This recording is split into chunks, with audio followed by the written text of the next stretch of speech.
What are endocrine disruptors? What is the sugar-menopause connection? And how can understanding it help you feel better fast? That's what we're covering in today's video. Hi, I'm Dana Lavoie, an acupuncturist and herbalist with over 15 years experience specializing in women's health, and I teach women how to use customized Chinese herbs supported by the best diet and lifestyle for their hormones to feel amazing during and after menopause. So, hormones are the body's messengers. They carry instructions to your cells and control almost every physiological process that happens in your body. Imagine your hormones delivering messages to mailboxes on the outside of certain cells with instructions on what the cells should do. Sending out those hormonal messages to the right mailboxes at the right times is the job of your endocrine system. It controls your hormonal activity. Endocrine disruptors are like vandals who come in and damage your endocrine system. Imagine them stealing the mailboxes so the hormones can't deliver their messages and the cells don't know what to do. Endocrine disruptors come in many forms. One type that gets talked about a lot is chemicals in our homes, chemical-based, artificially fragranced cleaning products, preservatives in makeup and skincare, and even plastic packaging for food and drinks. And it is good to avoid these as much as possible, but as Dr. Christiane Northrup says, the biggest endocrine disruptor, the one that's probably affecting you more than all those chemicals combined, is sugar. Why is sugar a problem, and why does it become more of a problem for women during perimenopause and menopause?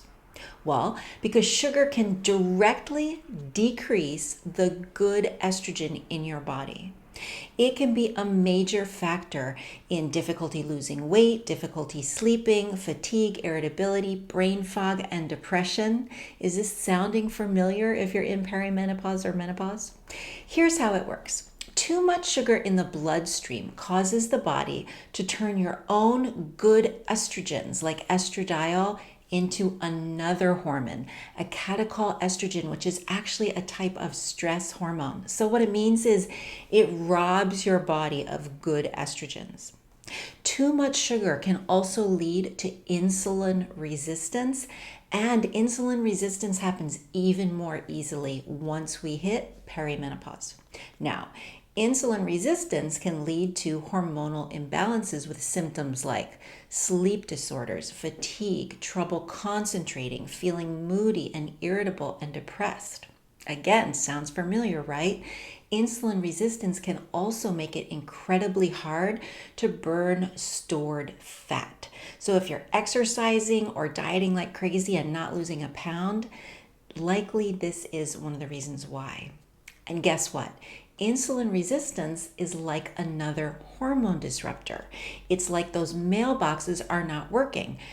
Insulin resistance means your cells no longer react properly to insulin's instructions. For example, when insulin goes in the mailbox, the cell can't respond. So it's like the cell doesn't open up when the insulin tries to do its job of ushering glucose, which is blood sugar, into the cells for energy. That message is not being received and acted upon by the cells. And I want to clear up one huge myth for you. Eating fat does not make you fat. It's when you eat sugar or eat sugar with fat together that the problems start to happen. Again, as Dr. Christiane Northrup says, fat does not make you fat. Fat plus sugar makes you fat and goes right to your belly.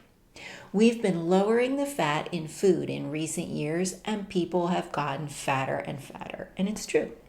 So what it means is that cutting down on sugar can help us keep the good estrogens we do have, which is really important.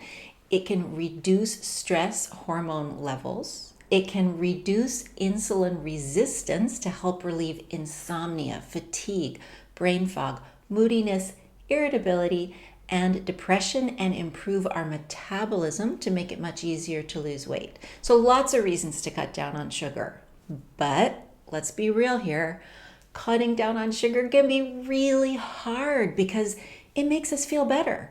We get stressed, we want a donut, we eat a donut, we immediately feel better because the sugar goes directly to the opiate receptors in our brain. We get physically and mentally addicted to sugar. So, what I want to do is make it easier for you to get off of sugar. Here are some tips. Number 1, find other ways to feel better when you're stressed. Exercise, even just a 10-minute walk, is a great way.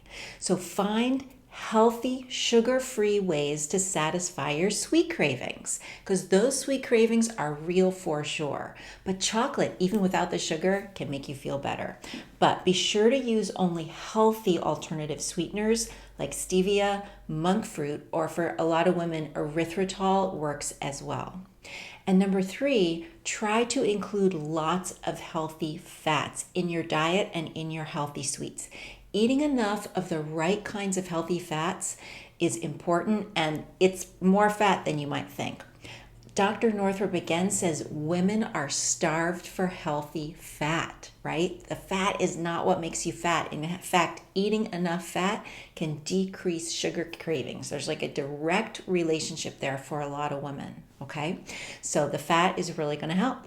Here's what I want you to do now. Here's your homework. I want you to write down one of the biggest sources of sugar in your diet. 2, I want you to find a healthy, sugar-free, fat-rich alternative for that food. And I am going to link in right around this post, if you're watching this on my blog. If you're not, go check it out on my blog, because I'm going to link to recipes that you can use to make something and places where you can order some really healthy, sugar-free, delicious sweets from. Okay, number 3, for 1 week, every time you want to have that sugar, that one that you wrote down, I want you to go for a 10-minute walk, even if it's just up and down the hall, and then, or walking in place, and then I want you to eat that fat-rich, sugar-free alternative, that healthy sweet. See if that helps to break the cycle.